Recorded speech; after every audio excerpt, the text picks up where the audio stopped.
Hello students, मेरा नाम है Rajesh Chamola, teacher science ICT virtual class Dehradun. और आज हम बात करेंगे क्लास 9th की चैप्टर नंबर 8 गति के ऊपर। इस चैप्टर को हम कुछ क्लासेस से डिस्कस कर रहे हैं स्टूडेंट्स। और हम पिछली क्लास में हम ये देख रहे थे गति के समीकरण, जो कि बहुत ही महत्वपूर्ण समीकरण है। मैंने आपको बताया था आपको तीनों समीकरण याद रखनी है और समझनी है कि इनका डेरिवेशन कैसे हो रहा है। आप अपनी क्लासेस में इनका मैथमेटिकल प्रूफ देखेंगे अगली क्लासेस में, ठीक है। जब हायर क्लासेस में जाएंगे इनका गणितीय निगमन देखेंगे, अन्य तरीकों से इसका निगमन देखेंगे। अभी हम जो है इसका ग्राफीय निरूपण, ग्राफीय विधि से हम इनको फाइंड आउट, इनका निगमन कर रहे हैं, इनका डेरिवेशन कर रहे हैं, ठीक है। आगे आने वाली क्लासेस में आपको ये समीकरण पढ़नी है, दोबारा से पढ़नी है और एक नए नॉलेज के साथ, एक नए इन्फॉर्मेशन के साथ पढ़नी है। तो आप इसको अच्छी तरीके से समझ लीजिए, क्योंकि आगे तो आपके साथ इन्होंने चलना है ही ना। पिछली क्लास में हम कुछ क्वेश्चन को, जो उससे पहले क्लास हुई थी उसमें डिस्कस करना भूल गए थे, तो अभी मैं उन क्वेश्चन को डिस्कस करता हूं, ठीक है। क्वेश्चन जरूर कीजिए स्टूडेंट्स, आपके जो भी पढ़ते हैं उसमें आपकी बुक में कुछ क्वेश्चन लिखे होते हैं, तो उन क्वेश्चंस को आप जरूर कीजिए, खुद से सॉल्व करने की कोशिश कीजिए। कुछ क्वेश्चन में कोशिश करता हूं कि यहाँ पर सॉल्व करवा दी जाए, लेकिन सभी क्वेश्चन को सॉल्व करवाना पॉसिबल नहीं है। तो आप क्वेश्चन को सॉल्व कीजिए, यदि नहीं आता है तो दोबारा से क्लास को रिवाइज कीजिए। डेफिनेटली आप क्वेश्चन कर पाएंगे यदि आप समझ पाए चीजों को। तो एक दो क्वेश्चन, जैसे हमने जब ग्राफ पढ़े थे, दूरी समय ग्राफ और वेग समय ग्राफ, तो वहां पर कुछ क्वेश्चंस थे वो रह गए थे। इसमें से जैसे एक क्वेश्चन है, किसी वस्तु की गति के विषय में आप क्या कह सकते हैं जिसका दूरी समय ग्राफ समय अक्ष के समानांतर एक सरल रेखा है। मतलब दूरी समय ग्राफ में हम क्या करते हैं, एक अक्ष पर दूरी लेते हैं और एक अक्ष पर समय लेते हैं। जब ग्राफ जो होगा समय अक्ष के समानांतर होगा, तो हम ये कहेंगे कि जो वस्तु है वो उतनी ही दूरी तय कर रही है बराबर समय में। मतलब सपोज कि आप एक जगह पर खड़े हैं और मैं समय डाउन करे जा रहा हूं, ठीक है। तो 1 घंटे बाद भी आप उसी जगह पे हैं, 2 घंटे बाद सपोज हम टेबल ले लेते हैं, तो वो टेबल 10 बजे भी उसी जगह पर है, 11 बजे भी उसी जगह पर है, 12 बजे भी उसी जगह पर। तो टाइम तो बढ़ रहा है लेकिन वस्तु की स्थिति फिक्स है। तो जब ऐसी कोई गति होगी तो उसमें आप देखना, दूरी समय ग्राफ को जब आप प्लॉट करोगे, इसकी गति वहां से रीडिंग लेकर के डालेंगे, है ना, सिखाया था ये चीज, तो आपको एक सीधी रेखा मिलेगी समानांतर y अक्ष के। कहने का मतलब क्या है, वो टेबल स्थिर है, विराम की अवस्था में है, इसीलिए ऐसा हो रहा है। तो यहाँ पर जो क्वेश्चन पूछा हुआ है, उस वस्तु की गति के विषय में आप क्या कह सकते हैं जिसका दूरी समय ग्राफ समय अक्ष के समानांतर एक सरल रेखा है। तो आप कहेंगे उस वस्तु की गति स्थिर है, वो यानी स्थिर अवस्था में है, वो गतिमान नहीं है, ठीक है। नेक्स्ट क्वेश्चन है, किसी वस्तु की गति के विषय में आप क्या कह सकते हैं जिसका चाल समय ग्राफ समय अक्ष के समानांतर एक सरल रेखा है। चाल समय ग्राफ या वेग समय ग्राफ एक ही बात हो गई। तो चाल समय ग्राफ समय अक्ष के समानांतर एक ही रेखा होगी। मतलब अब क्या हो रहा है, हम नोट डाउन कर रहे हैं उसकी चाल को, तो उसकी चाल अभी भी 10 मीटर प्रति सेकंड आ रही है, थोड़ी देर बाद भी 10 मीटर प्रति सेकंड आ रही है, 1 घंटे बाद भी 10 मीटर प्रति सेकंड आ रही है। दैट मीन्स कि उसकी चाल जो है वो सेम है।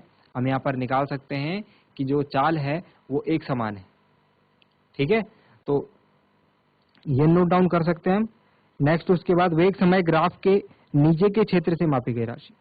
तो ये तो बहुत ही इजी क्वेश्चन है। वेग समय ग्राफ हम जब पढ़ रहे थे, तो वेग समय ग्राफ के नीचे के क्षेत्र से मापी गई राशि होती है विस्थापन या तय की गई, वस्तु द्वारा तय की गई कुल दूरी। हमने पिछली क्लास में स्टूडेंट्स गति के दो समीकरण, पहली और दूसरी समीकरण का हमने डेरिवेशन कर लिया था। थर्ड जो समीकरण है उसका डेरिवेशन हम आज करेंगे।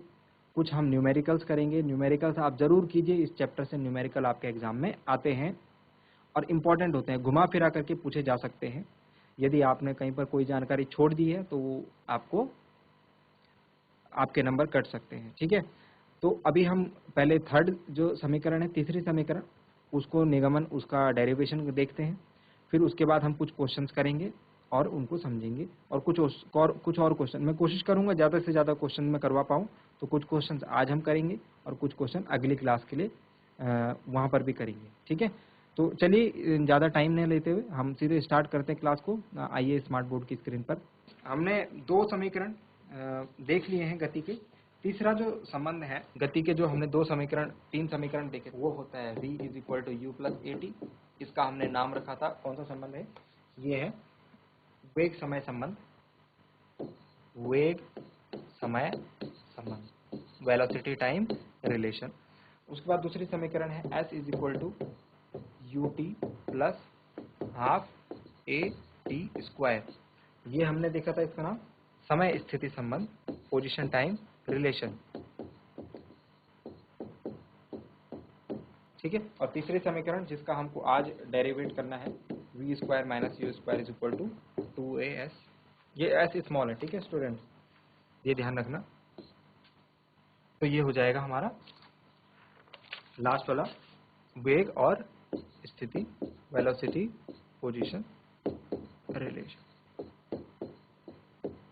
चलिए थर्ड वाले पार्ट का, ये फर्स्ट है, ये सेकंड है, इनका डेरिवेशन हम देख चुके हैं। आज हम कंटिन्यू करते हैं थर्ड वाले पार्ट का डेरिवेशन।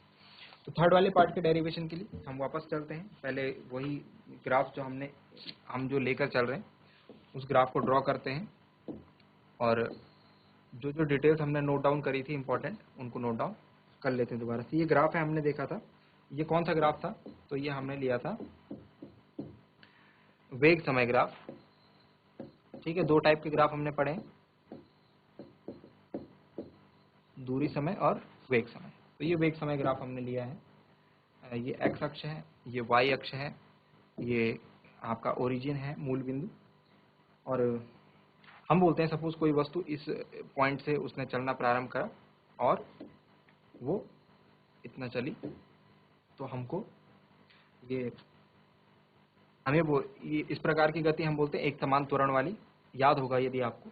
तो हम ऐसा ग्राफ एक ले रहे हैं अपनी मर्जी से। ठीक है, हमने क्या करा था, यहाँ पर लंब डाला था, दो परपेंडिकुलर खींचेंगे, एक एक्स अक्ष पर और एक वाई अक्ष पर। इनके नाम हम लिख ले देंगे। ठीक है, और यहाँ से एक परपेंडिकुलर इस बिंदु पर भी खींचेंगे। ठीक है, नाम लिख लीजिए इनके, ए बी सी डी, और इसको नाम दे देते हैं ई। ठीक, तो ये हमने दूरियां भी देखी थी। ओसी दूरी क्या थी? ये टाइम है, समय, इतना टाइम लगा इस वस्तु को यहाँ से यहाँ पहुँचने में। इसको भी नाम दे देते हैं। अच्छा, ये तो ओ ए है, तो ओ ए हमने बोला था यहाँ से वस्तु चलना स्टार्ट करिए, वस्तु का प्रारंभिक वेग होगा ही, तो मतलब u। और यदि मैं बात करूं कि वस्तु का अंतिम वेग, तो वो है सी बी वी। ठीक है, तो ये सारी चीजें हमने नोट डाउन कर ली थी। हमने ये भी देखा था B D is equal to आ रहा था v माइनस यू, ये भी याद है ना, B D is equal to V minus U आ रहा था। B D is equal to V minus U कैसे आ रहा था? B D is equal to हमने लिखा था B C minus C D, और बी सी की वैल्यू क्या थी?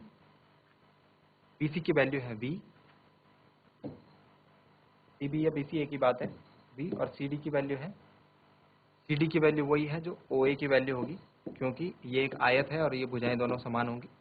तो ओ ए की वैल्यू है u, तो ये आ रहा था v माइनस यू। इस प्रकार से हमने करा था। आज हमको थर्ड इक्वेशन जो है उसको डेरिवेट करना है। तो हमने देखा है, अभी हमने एक बात, और इससे पहले जब हम वेग समय ग्राफ पढ़ रहे थे, यदि हम ग्राफ की दूरी निकालनी है, हम ये वेग समय ग्राफ में जो दूरी होती है वो कैसे निकालते हैं? तो हमको ए से बी तक कितनी दूरी चली, ए से बी तक जो वस्तु ने कितनी दूरी चली, उसको निकालने के लिए हमको क्या निकालना है, याद है आपको? इसके नीचे का पूरा क्षेत्र, मतलब वक्र ए बी का एक्स अक्ष के साथ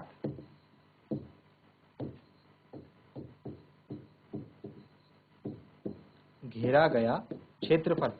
याद आ रहा है? ठीक है, तो एक्स अक्ष के साथ इसने क्या क्षेत्रफल घेरा है, देखते हैं। ये रहा वक्र ए बी, यहाँ से नीचे, ये रहा एक्स अक्ष, ये बन गया एक बॉक्स। अब ये क्षेत्रफल हमको निकालना है। आई बात समझ में? तो ये क्षेत्रफल मुझे दिख रहा है, ये क्षेत्रफल जो है ए बी सी ओ दिख रहा है मुझे। मतलब ए बी सी ओ क्या है? एक ए बी सी ओ क्या है स्टूडेंट्स? एक कैसी आकृति दिख रही है? समलंब। याद है समलंब की आकृति, गणित में आपने पढ़ा होगा समलंब कैसा होता है, दो समांतर भुजाएं होती हैं।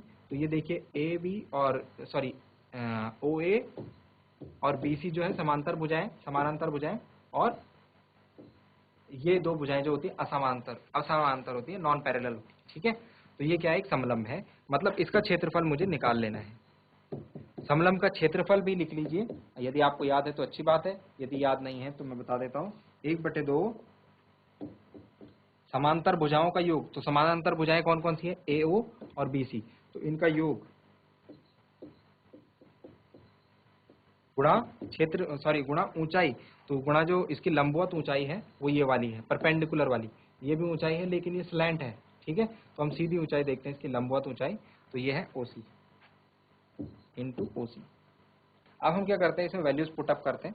तो ओ ए की वैल्यू क्या है स्टूडेंट्स, 1/2। ओ ए की वैल्यू है हमारे पास u, बी सी की वैल्यू हमारे पास v, ये बी सी या सी बी एक ही बात रहेगी, ठीक है, इसमें कंफ्यूज नहीं होगी, सी बी या बी सी एक ही बात होगी।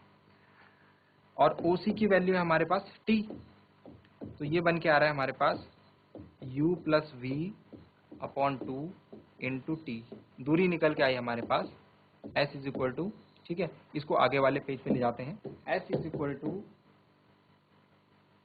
Plus you by 2 into T. ठीक है, u प्लस वी बोलो या v प्लस यू बोलो, बात एक ही है। अब हम क्या करेंगे, t की हमने पहले जो फर्स्ट इक्वेशन गति की प्रथम समीकरण थी उसको हमको यहाँ पर यूज करना है, ये आपको ध्यान रखना है थोड़ा सा। इसमें गति की प्रथम समीकरण, तीनों समीकरण का आपको डेरिवेशन याद करना है। समझा तो मैं रहा हूँ, समझ में आपकी आ रही है, लेकिन आपको याद भी करना है। ठीक है, ऐसा मत समझिए कि आपको याद नहीं करना पड़ेगा, आपको ये स्टेप्स याद करने पड़ेंगे। तो गति की प्रथम समीकरण से क्या थी, v is equal to u plus a T.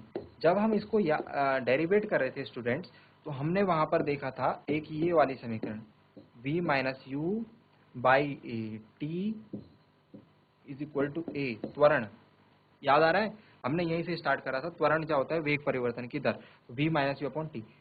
अच्छा, तो हम इस चीज का यूज करेंगे यहाँ पर, यदि आप देखिए यहाँ से, तो मैं t इज इक्वल टू लिख सकता हूँ v माइनस यू बाई ए, लिख सकता हूँ या नहीं लिख सकता हूँ, बिल्कुल लिख सकता हूँ, क्योंकि ये t जो होगा इधर चला जाएगा और ये a जो है इसकी जगह पर आ जाएगा, तो v t is equal to बन जाएगा v माइनस यू अपॉन ए।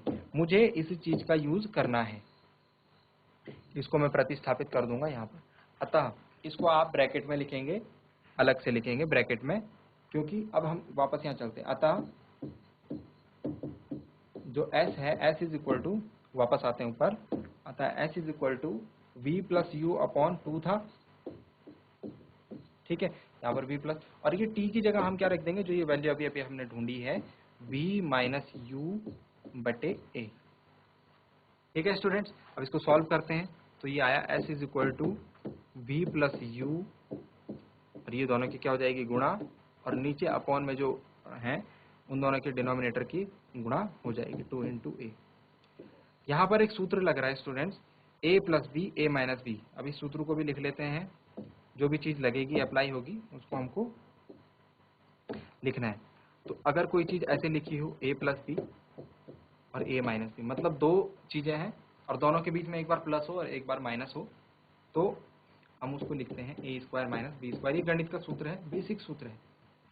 तो अगर मैं इस a की जगह u लिख दूं, सॉरी एक मिनट, इस u की जगह, इस a की जगह मैं v लिख दूं, b की जगह मैं u लिख दूं, तो v प्लस यू, और अगर एक बार माइनस लगा दूं तो ये क्या बन जाएगा, a की जगह आ जाएगा v और b की जगह आ जाएगा u। मतलब जहां पर मुझे ऐसा दिखेगा वहां पर मुझे ये वैल्यू रखनी है। तो ये मुझे पद इसमें दिख रहा है, इसकी जगह पर मैं ये वैल्यू रखता हूँ, s इज इक्वल टू, ये हो जाएगा v square minus u square और बटे में 2a। मैं इसकी गुणा इधर कर लूंगा, इसके बटे में कुछ है नहीं, 1 मान लेते हैं और इसकी गुणा इधर कर लेंगे। इसको बोलते हैं वज्र गुणा करना। आप ये तीर बनाएंगे नहीं, ये एरो वगैरह आप मेंशन मत करना, मैं जस्ट समझा रहा हूँ। तो इसके अपॉन में तो कुछ है नहीं, एस के अपॉन में, तो v square minus u square की जब गुणा होगी यहाँ पर, तो यही आ जाएगा इस 1 के साथ, है ना, और इधर 2a और एस की गुणा होगी तो 2a ऐसा आ जाएगा। देखिए स्टूडेंट्स, यही हमारी तीसरी समीकरण है, इसको हमको डिराइव करना था। अब इसमें लिखेंगे यही गति का तीसरा समीकरण। आगे बात समझ में? तीनों जो भी तीनों हमारे पास इक्वेशंस थी, इनके हमने डेरिवेशन देखे हैं। अब हम डायरेक्ट चलते हैं न्यूमेरिकल्स पर, ज़्यादा टाइम वेस्ट ना करते हुए। तीनों इक्वेशंस आपके माइंड में होनी चाहिए, नहीं है तो मैं रिवाइज करवा देता हूँ।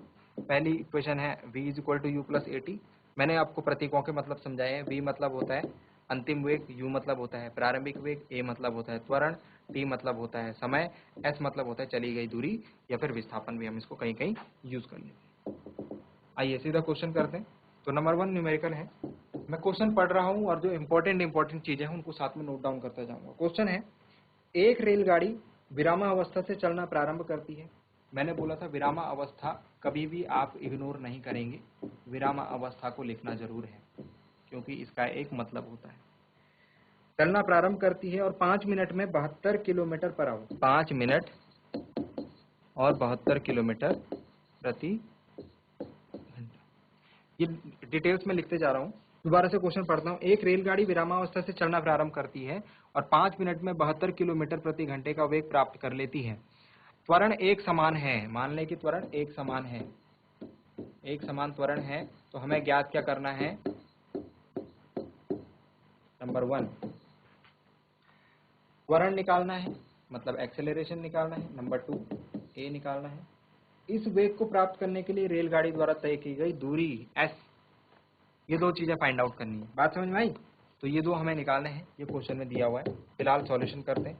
अगर क्वेश्चन मैंने 2-3 बार पढ़ चुका हूं और आपको समझ में आ चुका होगा तो हम सीधे सॉल्यूशन करते हैं इसका, क्योंकि बात हमें समझ में आ चुकी है। विरामावस्था मतलब होता है प्रारंभिक वेग 0। ये बात हम पिछली क्लासेस में भी डिस्कस कर चुके हैं। यदि नहीं समझ में आ रहा है तो इसे याद कर लो, विरामावस्था मतलब प्रारंभिक वेग 0। ये समय दे रखा है स्टूडेंट्स 5 मिनट, और ये हमको दे रखा है अंतिम वेग, इतना वेग तक वो पहुंच जाता है। पर आप इसमें एक एबनॉर्मेलिटी देख रहे हैं, मैंने आपको बोला है हमेशा चेक करना। यहाँ पर समय देखिए मिनट में दे रखा है और यहाँ पर आवर्स में, घंटे में। तो इनको एक बेसिक यूनिट में कन्वर्ट कर लीजिए। मैं सेकंड में कन्वर्ट कर लेता हूँ।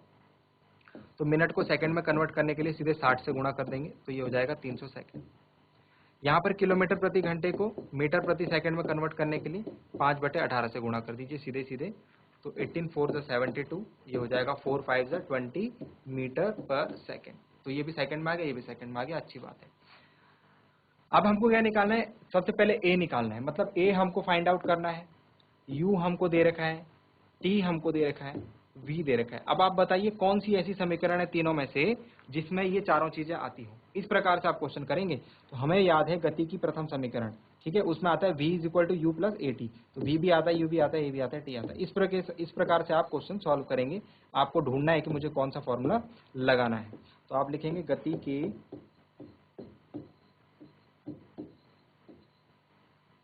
प्रथम समीकरण से v is equal to u plus a t. और अब आप मान रख दीजिए, v का मान है 20 मीटर प्रति सेकंड, u का मान है 0, a हमको निकालना है, और t कितना है? t हमारे पास 300 सेकंड। जब आप इसे सॉल्व करेंगे ये 20 ऐसे ही रहेगा, 0 को किसी के साथ भी ऐड करके तो वही आ जाएगा। तो 300 की a के साथ गुणा होगी तो 300a आ जाएगा। इसको मैं ऐसे लिख सकता हूँ 300a इज इक्वल टू 20। जब ये a के साथ का 300 यहाँ से हटेगा तो यहाँ इनके बीच में कोई साइन नहीं है, मतलब गुणा है, कोई चिन्ह नहीं है, मतलब गुणा का चिन्ह है, मल्टीप्लाई का साइन है। जब ये दूसरी तरफ जाएगा तो डिवाइड हो जाएगा, ये बात ध्यान रखनी है। 2 1 जा 2, 2 15 जा। तो एक्सेलरेशन आ रहा है is equal to 1/15। That means की इसको अभी इतना ही रहने देते हैं, 1/15 मीटर पर सेकंड स्क्वायर। आप भले ही इसको क्या कर सकते हैं, भले ही इसको डिवाइड करके आप आंसर निकाल सकते हैं, जो पॉइंट में आ जाएगा कुछ। पहला आंसर तो हमारे पास आ चुका है, त्वरण a is equal to 1/15 metre per second square. इसको डिवाइड करके आप दशमलव में इसका आंसर निकाल सकते हैं, ठीक है। दूसरा हमको निकालना है s। अब हमें s निकालना है। u हमें दे रखा है, t दे रखा है, v दे रखा है, और अभी अभी हमें a भी पता लग गया। तो बताइए कौन सा सूत्र ऐसा है जिसमें ये सारी चीजें आती हैं। तो दूसरी समीकरण s is equal to u t plus half a t square. बात समझ में आई? s is equal to u t plus half a t square, इसका भी यूज कर सकते हैं। दूसरी जो थर्ड वाली इक्वेशन है v square is equal to u sorry v square minus u square is equal to 2AF, उसमें टाइम यूज नहीं होगा। तो आप किसी भी इक्वेशन से यूज कर सकते हैं, ऐसी कोई दिक्कत नहीं। आप दूसरी समीकरण दूसरी इक्वेशन से भी कर सकते हैं, तीसरी से भी कर सकते हैं। तो मैं फिलहाल थर्ड वाली इक्वेशन से सॉल्व कर रहा हूँ क्योंकि मुझे वो ज़्यादा ईजी लग रही है।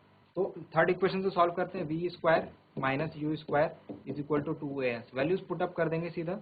v की वैल्यू है 20, तो मतलब 20 का स्क्वायर, u की वैल्यू है 0, तो ये हो जाएगा 0 का स्क्वायर 0, 2a की वैल्यू है 1/15 और s हमें निकालना है। ठीक है, तो 20 का स्क्वायर होता है 400,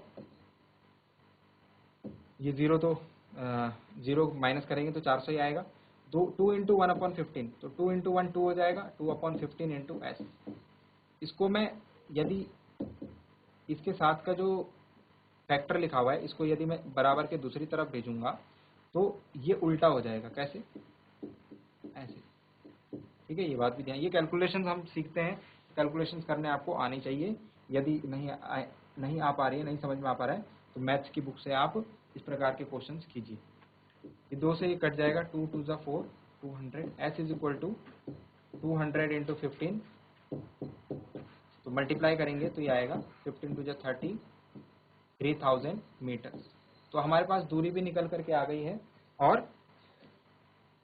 त्वरण भी निकल करके आ गया है। तो आप यहाँ पर, मैं आंसर को इन शॉर्ट में यहाँ पर लिख लेता हूँ। अतः त्वरण, ये आंसर लिख रहा हूँ मैं, ठीक है, 1/15 मीटर पर सेकंड स्क्वायर। आप दशमलव में निकालें, उस आंसर को यहाँ पर लिख लें। और दूरी s is equal to 3000 metre. यदि मैं बात करूं किलोमीटर में तो ये 3 किलोमीटर बन जाएगा, क्योंकि 1 किलोमीटर में 1000 मीटर होते हैं, 3 किलोमीटर में 3000 मीटर होंगे। आंसर आप किसी भी फॉर्म में छोड़ सकते हैं, ये आपका आंसर होगा। बात समझ में आ गई स्टूडेंट्स? तो इस प्रकार से आप क्वेश्चन करेंगे। अभी और भी क्वेश्चन है, आज समय नहीं है, समय की कमी के कारण आज हम क्लास को यहीं पर एंड कर रहे हैं। अगली क्लास में हम और न्यूमेरिकल्स करेंगे। आप कोशिश कीजिए कि अपनी बुक के आप क्वेश्चन कर पाएं। जब ये न्यूमेरिकल को कर देंगे तो मैं कोशिश करूंगा कि अपनी तरफ से आपको कुछ एक्स्ट्रा न्यूमेरिकल्स मैं दे दूंगा होमवर्क, और आप उनको खुद से करने का प्रयत्न कीजिएगा। तो उम्मीद करता हूं कि आपको आज की क्लास में जो भी पढ़ाया गया वो बहुत सारी इंपॉर्टेंट बातें हैं, ये सारी इंपॉर्टेंट बात आपको समझ में आई होंगी। इसको आप रिवाइज कीजिए, और रिवाइज करने के लिए आपको पता है कि डीडी उत्तराखंड के यूट्यूब चैनल पर आप जाकर के वहाँ पर सारे क्लासेस आपको आगे की पीछे की सब मिल जाएंगी। तो हम मिलते हैं अगली क्लास में एक नए टॉपिक के साथ। Thank you very much.